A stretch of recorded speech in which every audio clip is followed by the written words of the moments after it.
more you're able to let go, the farther you're going to proceed. It is essential.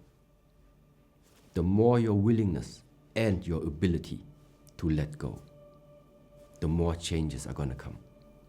It's just like this. For new things to come, old things must go. What is a mistake? Everybody will do something which will go wrong. Making something wrong the first time is not a mistake. It is your chance to correct it. But making the same situation over and over, wrong again and wrong again, because you're of the unwillingness to learn something from it, that is the mistake. Why should this life care about an individual's expectation about life? And now we're not just having one, we're having 8 billion individual expectations about life. But for me, in my mind, it's just like we are talking right now about the creator of everything, the creator of the universe, the creator of the planets, of the humans, of the animals, of the plants, of all possibilities in this world. We are talking about this type of force in comparison to the expectation of an individual human. I'm not sure who is in the more powerful position at the moment. I mean, I am sure. The thing is just, I don't think that this type of force is existing in this world in order to fulfill that individual person's expectation about life. I think it's the other way around. I think that you have been put here on this world as a small individual in order now to be open, in order to receive what that force has to offer you in this lifetime. Loneliness is a very big problem here, because when you suffer, you think that nobody can understand me, nobody wants to be around a person who's in pain, they'll never get me. Having others that have been there and the empathy that they can bring to the table is a tremendous healing agent. Absolutely. Never underestimate that. Again, we go back, what pain does, it throws you out of your regular comfort zone. So all the tools that you had yesterday are not working. And that makes you feel desperate. Everything I was using, I thought I was in control of my life. And if I wasn't in control, I was able to do this, and I was able to buy this, and I was able to go to this one, And then suddenly you're left completely helpless and completely vulnerable, naked. All those resources didn't work. And that is very demoralizing. So the answer is find deeper resources, and they're there. Now you need to dig deeper. There's really no option. And that's really, that's what it comes down to. And allow others in that want to help and could help, and reach out to others. Don't isolate yourself, because isolation and loneliness just exacerbates and makes the problem worse. Because then you marinate in your own pain and just reinforces again how bad things are. You need to be around people who have been through it, who have an optimism, hope. And I'm not talking about naive, just people who understand life, have seen the pains of life, but also seen the strengths that come from it. Instead of staying in your room the whole day, go outside in the air. Instead of just walking slowly through the park, start running through the park. Instead of running through the park, put some jumps in, put some more intensity in. So what it means is, step by step, do something that you get out of the heaviness, because it's not going to come flying. And of course you cannot expect someone to make a huge leap from one day to another. But this is why there are steps. This is why sometimes time is also on your side. Step by step. Continuity, trust in the process, and trust in the universe, or trust in the words. Why I'm telling you this? Because sometimes it's just the action merged with the right intention, which is going to bring the difference. Life is not a golden paved path to your dreams. Life is tough. People are going to die, people are going to cheat on you, people are going to go behind your back. Life is tough. And it's about being able to prepare yourself for that. The best way I prepare for everything is the fact that I am always looking to fail. I'm not searching to fail, but I understand that when I fail, It's the biggest weapon we've got. You know, some people don't want to fail in life. They're programmed into believing that failure is weakness, and it's not. You know, my goals are always big enough that I'm going to keep on failing for the rest of my life. And if you're not failing, then your goals aren't big enough. You're not being challenged.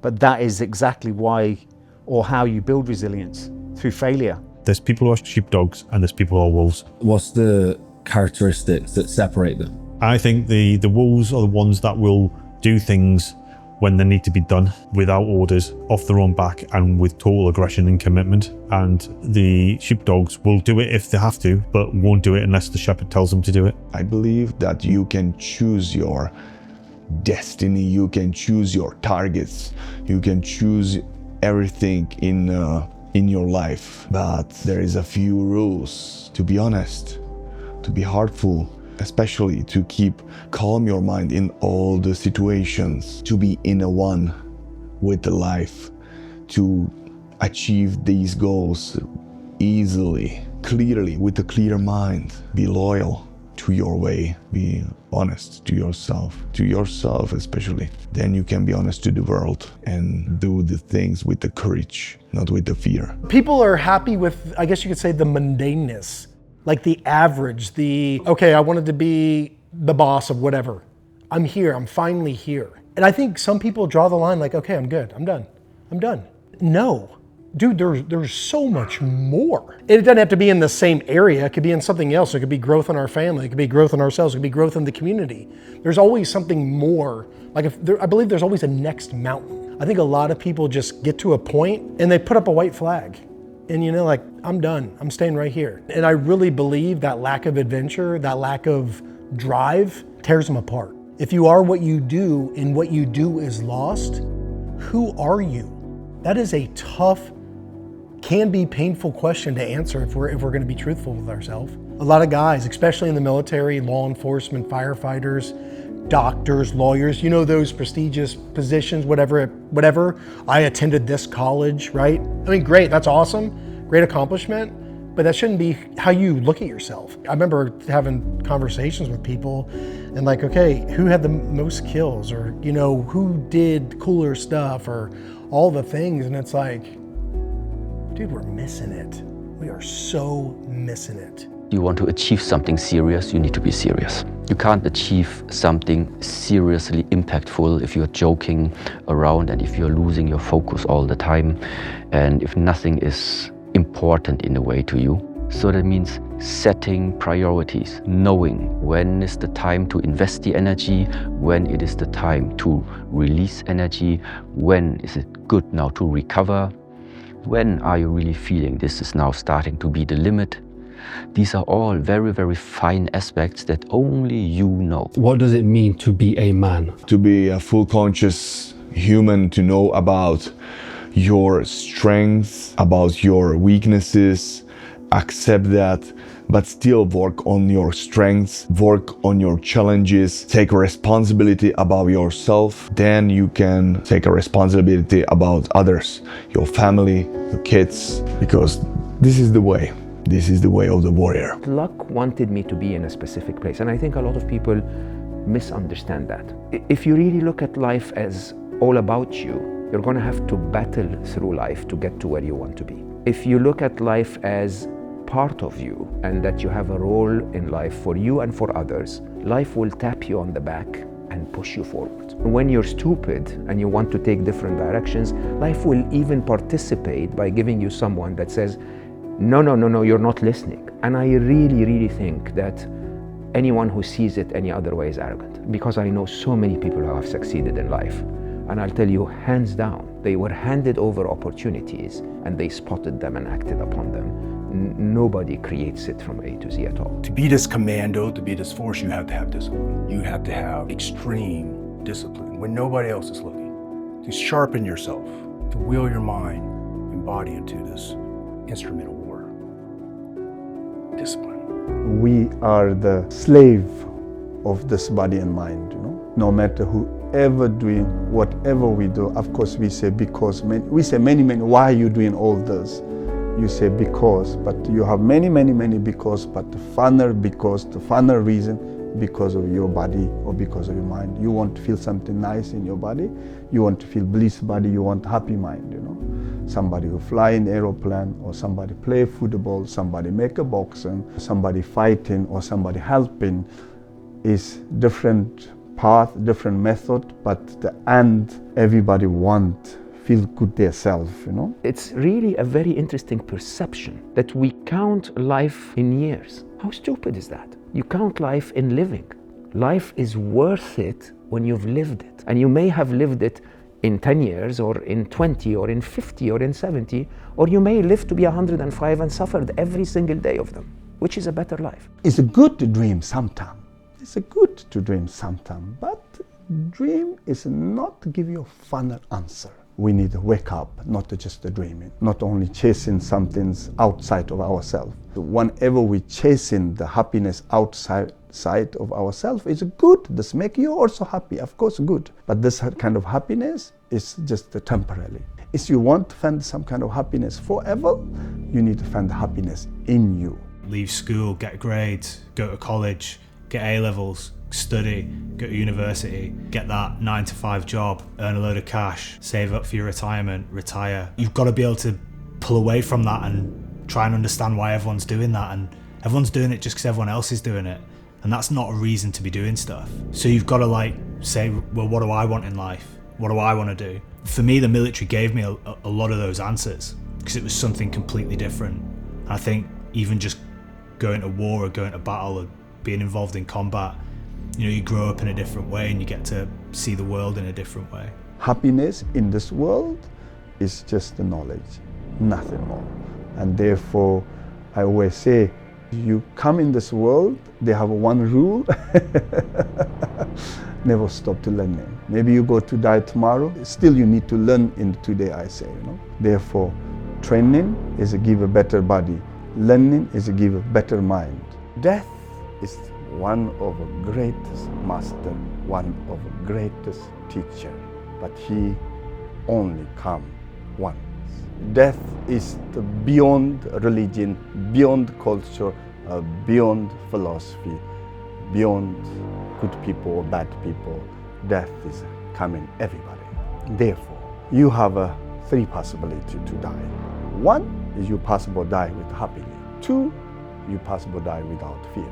Third, you possible die without any regret. Shortcut, you need to learn to live everyday life and to take time your friends, families, and take time yourself.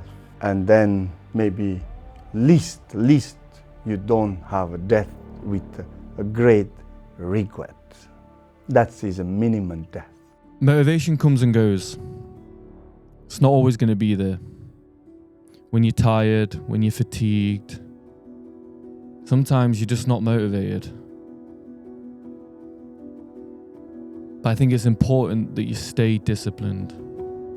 Even when it's not going your way, even when everything just seems to go the way you don't want it, discipline can get you through it. Those small steps, those little things, those little wins that you can do every day. Take control of that day. Making sure that your bed's done in the morning, making sure that you get up on time, making sure that you put your clothes on correctly, right? Maybe you have a certain routine. You do your left shoe first, your right shoe first. I know it sounds stupid, but it's simple. If you can do those little things, little micro wins, then you can build up the discipline. And I feel that, I know this is a motivational channel, but we're not machines. We're not always going to be motivated. So rely on your discipline, rely on those little steps that you can do every day just to tick off those wins in order to progress in the day. Sometimes you're not going to be ready. Most of the time, 100% of the time, you're never going to be ready for what you want. And I think sometimes you just got to take that leap. So take the leap of faith. Take a leap of almost stupidity. Go for that goal. That's what we did. We started the YouTube channel, we started our studio, we started making films. We weren't ready. You're never going to be ready to take that big step. Remember, guys, inspire change. I hope you guys are smashing it, going after your goals, making a positive change in the world. Also, guys, make sure to get some Not a Journals and some of our Inspire Change shirts. There's other stuff like the Memento Mori poster on our website, so that'll be in the description. Make sure to get them.